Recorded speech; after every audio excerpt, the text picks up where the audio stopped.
Hello and welcome to today's lesson on atmospheric pressure. In this lesson, we will begin by understanding what atmospheric pressure is and how it works.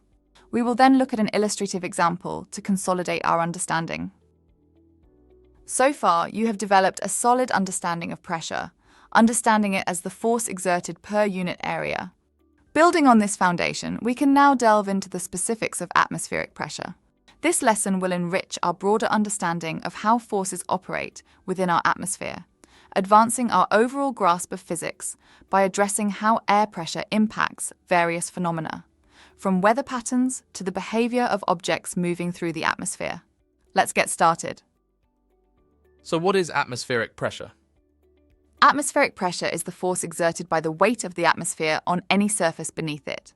Simply put, it's the pressure exerted by the weight of the air above us. To get a clearer picture of how atmospheric pressure works, we need to delve into the behavior of air molecules. Air is composed of countless tiny molecules moving in all directions. When these molecules collide with surfaces, they exert a force on those surfaces. The cumulative effect of these collisions on a given area gives rise to pressure. The number of molecules per unit volume, a concept known as density, plays a crucial role. Higher density means more molecules in a given space, resulting in more collisions and thus higher pressure. With this in mind, atmospheric pressure is not uniform everywhere. It changes with altitude. As you descend from higher altitudes to lower ones, the density of air molecules increases. In other words, there are more air molecules packed into a given volume at lower altitudes compared to higher altitudes. At sea level, there is a significant amount of air above, exerting pressure on surfaces. As you climb higher, there's less air above you, meaning the atmospheric pressure decreases. This phenomenon is why atmospheric pressure is greater at lower altitudes and decreases as you go higher. Let's consider a practical example to solidify our understanding: a rocket returning to Earth from space. In space, beyond Earth's atmosphere, there are hardly any air molecules, so atmospheric pressure is virtually non-existent. However, as the rocket descends towards Earth, it starts encountering more and more air molecules. These increasing collisions cause two significant effects.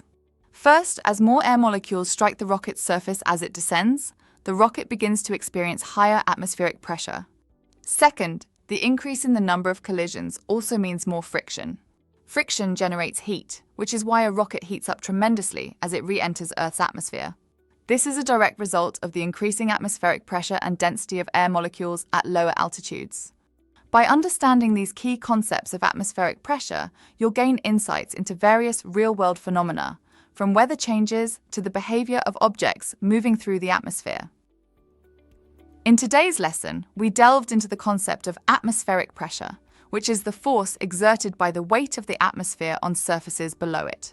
We examined how air molecules, constantly moving and colliding with surfaces, contribute to atmospheric pressure.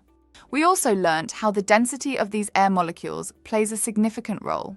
Higher density means more collisions and thus greater pressure. We also explored how atmospheric pressure changes with altitude. It is greater at lower altitudes, where the density of air molecules is higher and decreases as altitude increases. Lastly, we used the example of a rocket returning to Earth to illustrate these concepts. As the rocket descends, it encounters more air molecules, leading to higher atmospheric pressure, increased friction, and heat generation. By understanding these principles, we gain insight into various real-world phenomena influenced by atmospheric pressure. Watch the rest of the GCSE physics course at Sophos Education.